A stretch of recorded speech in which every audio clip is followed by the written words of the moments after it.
In 1961, President Kennedy called on all Americans to rise to the challenges of the day. He knew that success depended upon the unity of efforts throughout the federal government and the nation. The Greater Boston Federal Executive Board, one of 28 across the country, fosters communication, coordination, and collaboration with federal, state, and local government agencies.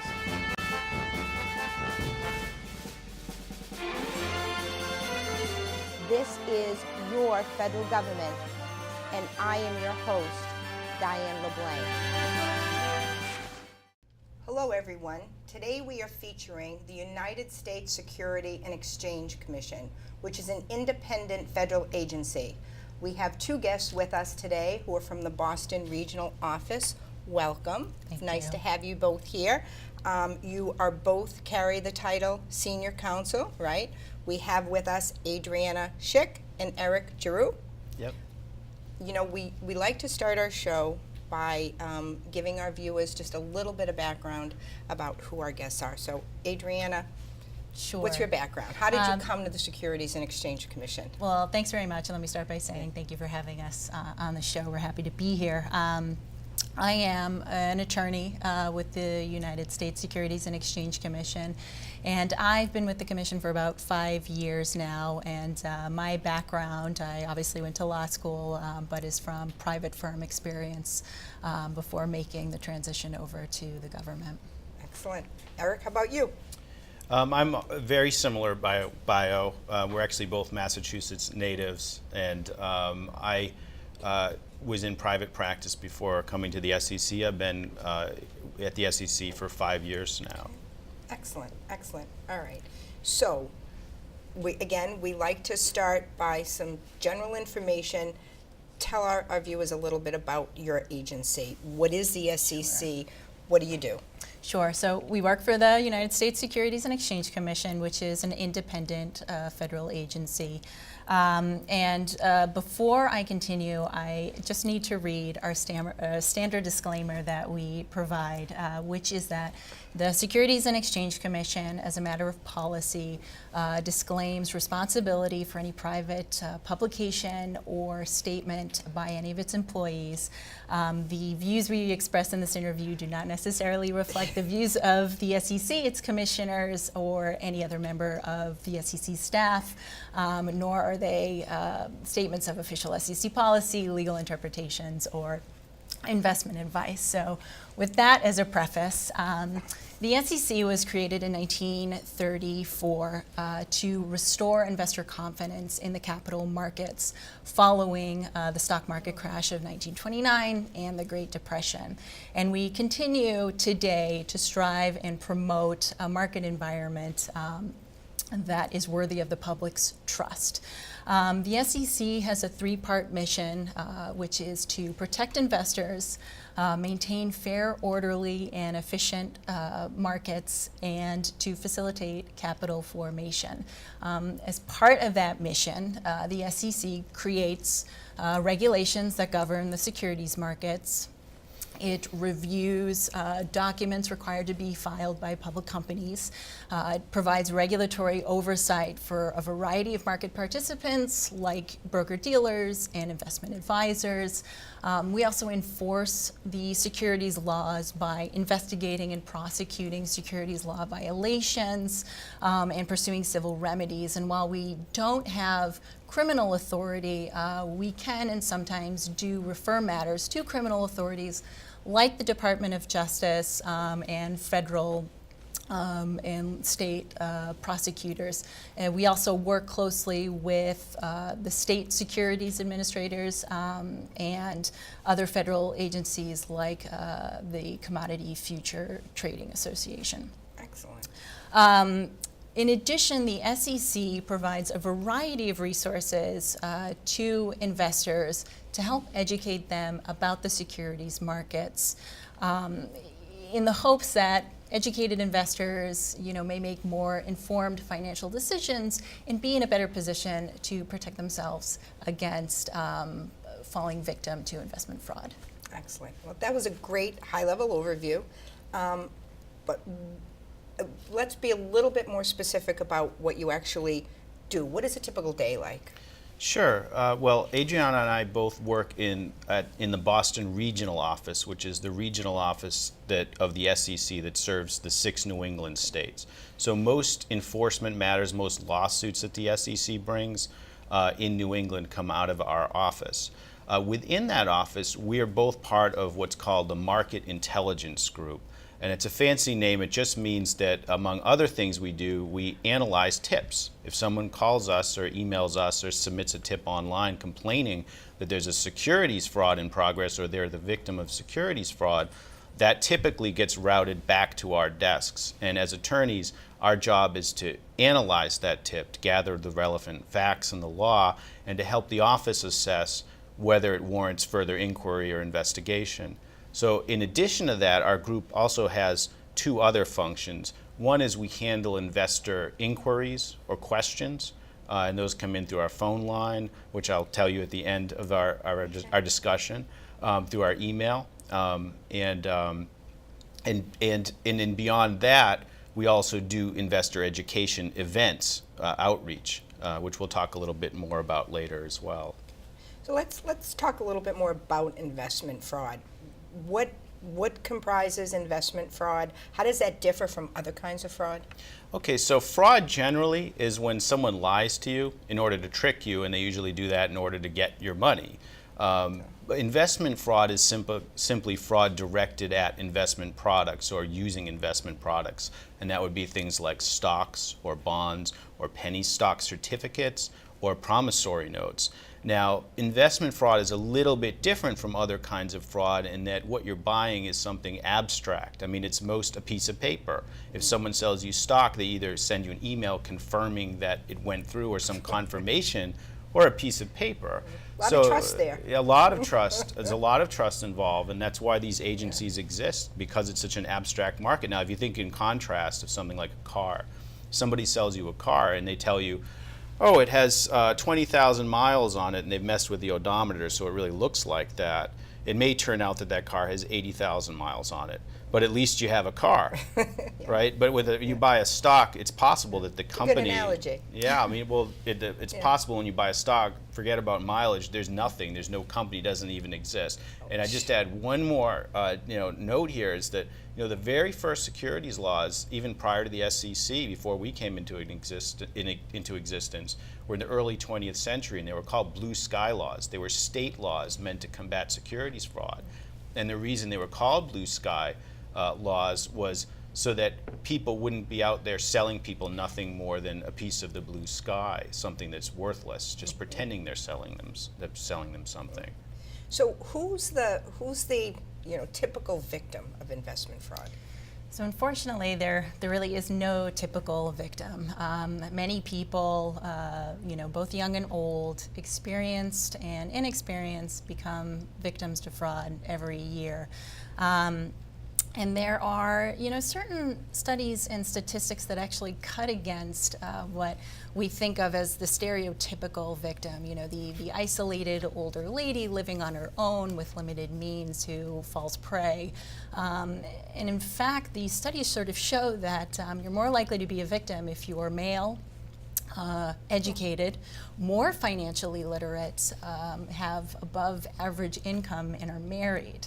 That surprises me. It is. It's really very does. surprising. That surprises me. Other traits or characteristics that these studies have shown, which may lend itself to falling prey, are individuals who've recently experienced a setback, either health setback or financial setback, brought on by unforeseen changes like an illness, legal issues, or general economic turmoil.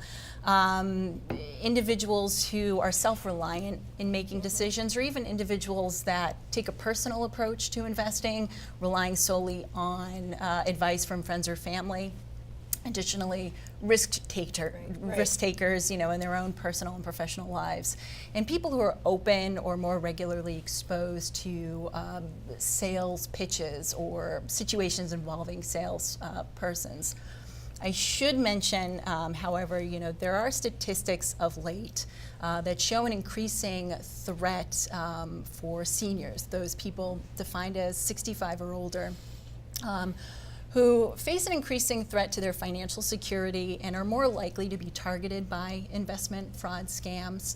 And I'd like to just point out some common signs for your viewers that they can look for that may indicate, possible investment fraud, which is, things like a sudden reluctance by a senior in their life to discuss financial matters, unusual or unexplained account withdrawals, money transfers, or changes to, financial situations such as drastic shifts in their investments. Additionally, abrupt changes in wills or trusts, powers of attorneys, or beneficiary designations that have been in place for a while, and then more obvious signs like cash or other items missing from the home. Things for family members to be looking out for, be paying aware of. attention to. Right. So this is I think important information for our viewers to have. Can you talk about some of the tricks that these scam artists are using out there to sort of dupe the seniors and the public? Sure, yeah, I'll speak to that. And I'll go through about 6 or 7 of them because there are certain things that come up again and again. And as I talk about them, I just note that these are all techniques that ordinary salespeople use that are not con artists necessarily. But what's sort of different with the con artists tends to be the ratio of these techniques to how much actual information they're giving you. So if they're leaning heavily on these techniques, you should be suspicious. And it could be practical advice even when dealing with a legitimate salesperson. And the reason it could be helpful is that all these techniques are about disabling the part of your mind that thinks and appealing to your emotions and trying to push your buttons and manipulate you. And that's not a good thing, even if you want to buy a product. Never a good thing. Never a good thing. So one example is an obvious one that I bet if we asked your viewers, they could come up with themselves very quickly, is scarcity. They'll often say limited supply, limited time only, and we see this at regular stores. We see it at supermarkets. You don't buy it today, it won't be here tomorrow. Exactly. But if it's not a real product and they're saying that, they're really just trying to get you to stop thinking and start worrying that it's going to get away from you. Another technique is reciprocity, a favor for a favor, so to speak. So if they offer you a free lunch in exchange for sitting through an investment seminar, that doesn't necessarily mean the seminar is a fraud, but you should feel no pressure, no emotional pressure to give back by investing through this person just because they gave you a free lunch. And it's not always a lunch. Sometimes it's something bigger, sometimes it's something smaller. But what they're doing is they're playing off that social side that most people have, which is that, very naturally as humans, when someone helps us, we want to return the favor. We want to help them back. And they exploit that in a bad way. Another example I'd say is flattery. If you've ever dealt with someone who nice tells... tie. No, nice tie. Well, that would work. I wasn't even thinking of that, but that's any kind of compliment can be flattery. But I was thinking of a very particular kind of flattery that turns off your thinking part of your brain again. And if this con artist says something to you like, they hand you a pile of documents and they say, here's the investment, and they give you a 10-second summary of it, and they say, you don't need me to tell you why this is such a good opportunity. You understand that. You're a savvy investor. And so in order to ask questions now, you have to get over this hump of basically saying, no, actually, I'm not savvy. I don't know what I'm talking about. Could I please ask you some questions? It doesn't come natural to us sometimes because we feel kind of pride. Sure. Social pressure is another trick, which is basically obvious. It's just saying, well, I invested, so you should, or my friends and family, I sold this to them, or your friends and family have invested in this or something similar in the past because they did, you should. And again, appealing to that side of us as humans that wants to be cooperative and social and get along.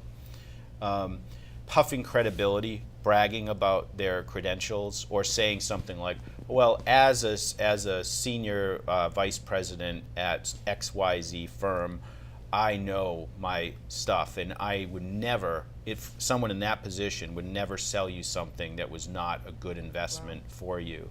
You have to be wary of that, because even if it is a hard-earned credential and you're dealing with a legitimate salesperson, number one, a legitimate salesperson with a hard-earned credential isn't going to need to lean on that credential to sell you the product. And number two, none of that has anything to do with what you're buying. It's not what you're buying, it's what they're saying about themselves. Another category I kind of think of together as power plays. The first one is, and they're kind of opposites. So sometimes a con artist will work his or her way into the investor's life in kind of a dependent role.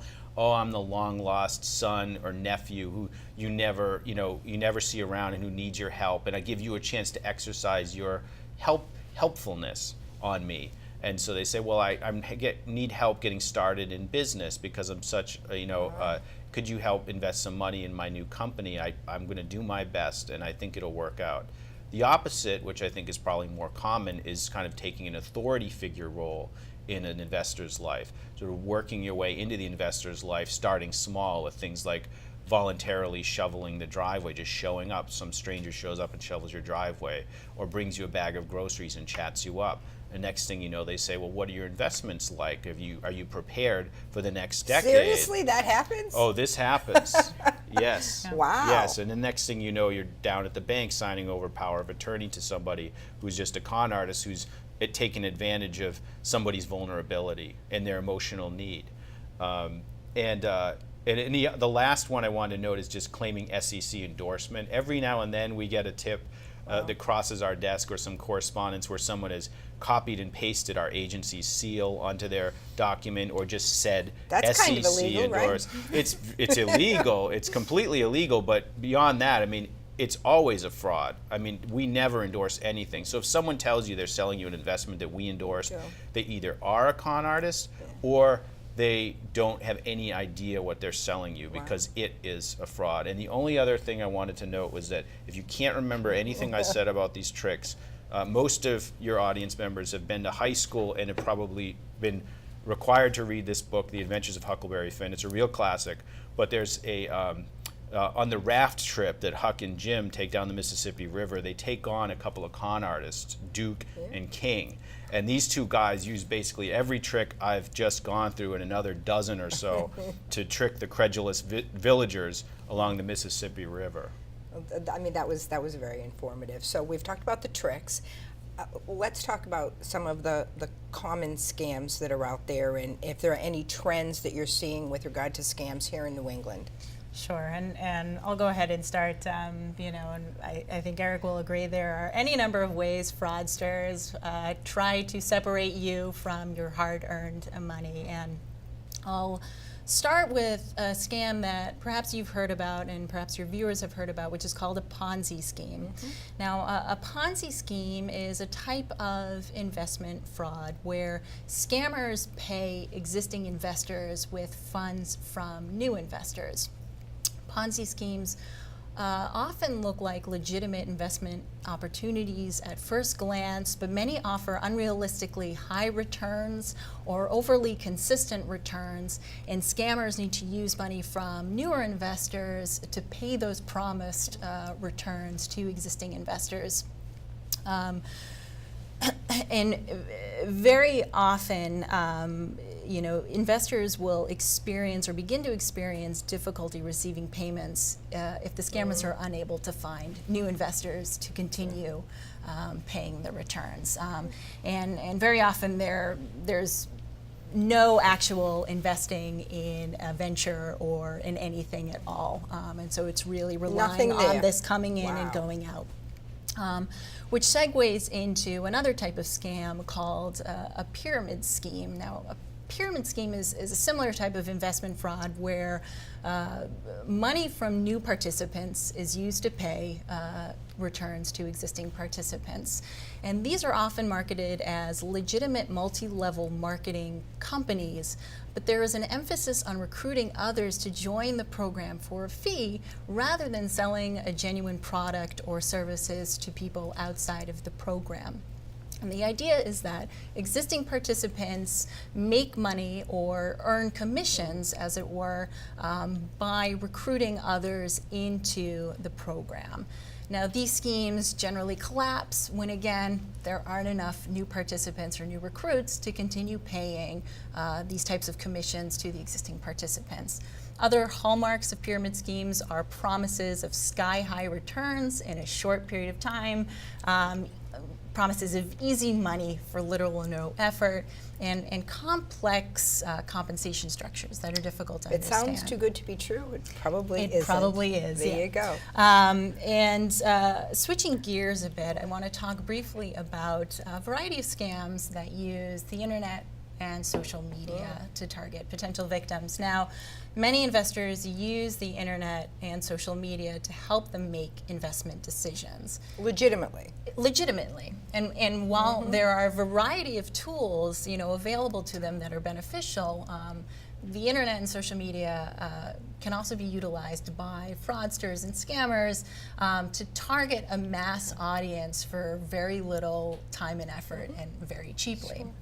So briefly, social media, we're talking about Facebook, Twitter, LinkedIn, YouTube. These can often be utilized by scammers for unsolicited offers to specific groups, and very often they rely on, social pressure, which is one of the tactics Eric talked about, to lend an air of legitimacy. In other words, all of your friends and family are doing it. Next up, there are these things called online investment newsletters. And companies will pay online newsletters to tout or otherwise recommend their stocks. And this isn't illegal so long as the newsletters disclose, if they're receiving payment, who they received payment from, how much, and what form of payment they received. All too often, however, there are newsletters, and including newsletters that are advertised on legitimate websites, that claim unbiased recommendations when in fact they stand to profit. In other words, they don't disclose what they need to disclose. There are also bulletin boards and online chat rooms that investors frequent to share information about their investments with other investors.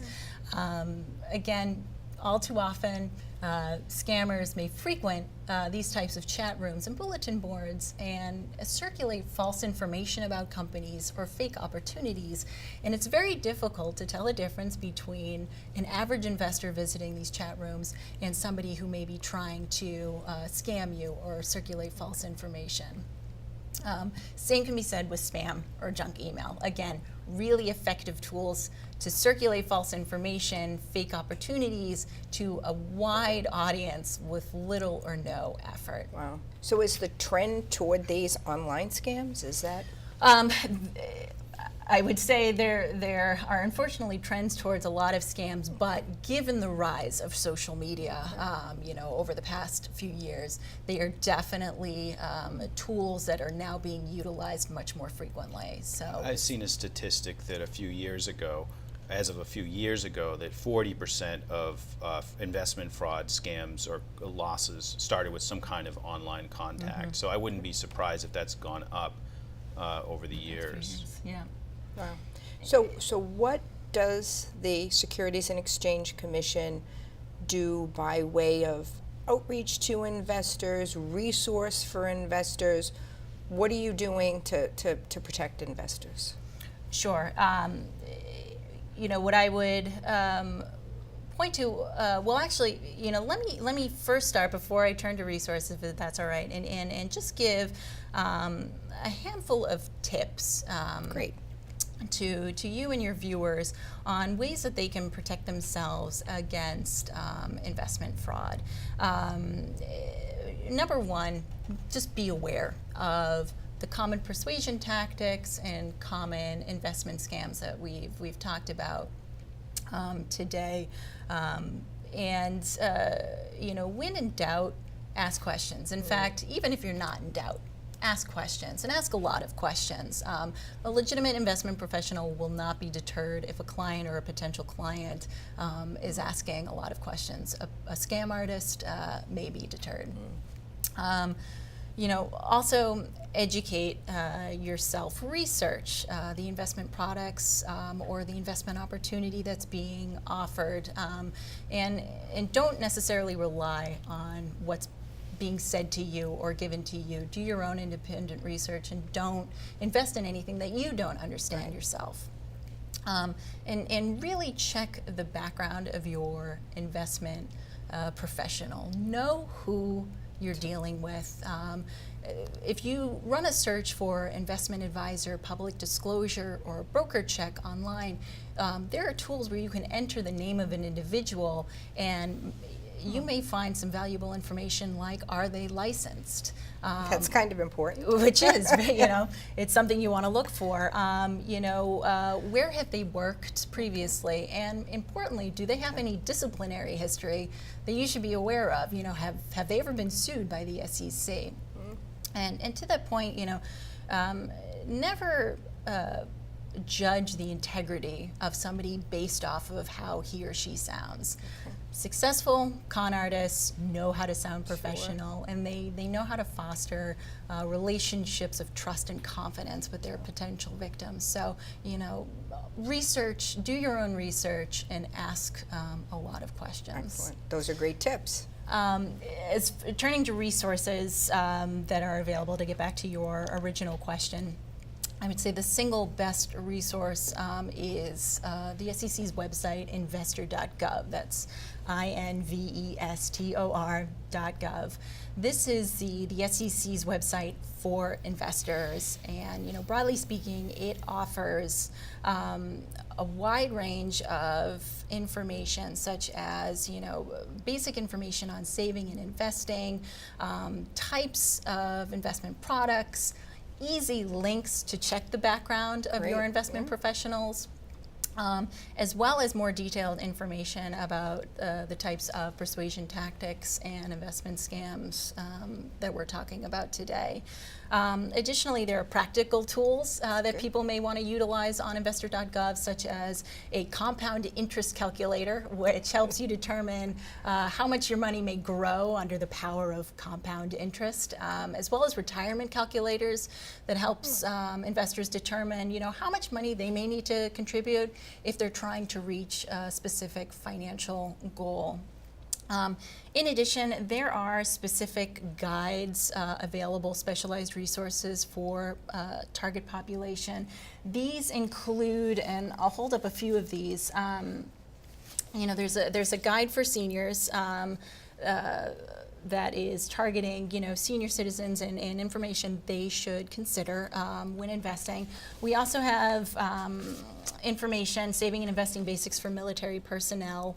And there are also resources for students who are just, who may be just starting to put away some money and want to understand the difference between saving and investing and investment products, as well as information for teachers and educators who may want to incorporate some of those saving and investing principles in their own lesson plans for their students as well. So now, those are hard copy. You don't see a lot of things in print. Everything is online. How does somebody get those? Sure. And I can answer that. Yeah, absolutely. On investor.gov, if you just remember, just investor.gov, in addition to Jim and Huck on the raft, remember investor.gov, because on investor.gov you can actually order all of these publications. But most people probably won't even want to order publications. All of this information is on that website. And we have our own website, and this just ties into something else I wanted to mention here about how would you submit a tip to the SEC. Well, investor.gov is our website for investors and investor education. But if you want to submit a tip to the SEC... Is a tip the same as a complaint? Yes. Okay. All these things, tips, complaints, and we can sort out where it falls. But if you want to contact us to submit a tip, go to sec.gov. If you go to sec.gov and scroll down the screen, there's a big button that says Submit a Tip or File a Complaint. And after you click on that button, it gives you all the information you need. For certain kinds of tips, it'll direct you to a form you fill out and goes to the Home Office in Washington, D.C., and if it involves fraud in our region, it'll probably come back to our desks. And if it's an investor inquiry or complaint, say you're having a difficulty obtaining information from your broker or your investment advisor, but you don't necessarily think it's fraud, you just want better communication, there's a way, once you hit that button, there are instructions on how to submit that information. Okay. Now, the final thing I would add is if you wanted to contact our office in Boston, you can also do that directly. Our phone number is 617-573-8800. Excellent. That's our hotline for consumers and investors. So there is an opportunity if somebody, and I go to senior citizens, right? Yep. Many of them are more proficient with online tools than I am, and some of them aren't. Some of them don't have a computer in their home, and so there is an opportunity for them to actually pick up the phone and call somebody. Yes, that's call, great. and if you leave a message describing your situation, one of us or our colleague will probably call you back very soon afterwards. Excellent. And then we also have an email inbox that's sort of a catch-all, which is boston@sec.gov. And the only other thing I wanted to do is, while we're here, is to make a pitch for our Twitter account. We have a Twitter handle, which is Boston_SEC. And you can follow news about the SEC there, but also when we have office-specific announcements about cases we've brought or successes we've had in going after some of these con artists or other fraudsters. That will be, you'll learn about that through our Twitter account. Excellent. Adriana, anything that we've forgotten to cover that you would like to share? The only other thing I'd like to highlight, again, it's a resource that's available on investor.gov, and that is the SEC regularly puts out timely investor bulletins and investor alerts. And those bulletins and alerts often come in very easy to read and print, PDF copies, and they basically provide updates and detailed information about the topics we've talked about here today, as well as addressing, emerging investment-related topics that may be of interest. And they're easy sources of information that can be put up on bulletin boards or read and digested easily, that really provide a lot of helpful information and resources for investors. Excellent. Eric, any final words or? No. We're good? Thank you so much for having us. Thank you very much. Excellent. For well, having us I here. want to thank our guests for being with us today and for helping us to better understand the work of the Securities and Exchange Commission and the role they play in protecting investors, maintaining fair and orderly functioning of securities markets, and facilitating capital formation. I thank you for watching, and I hope that you will continue to join us as we feature other federal agencies on your federal government.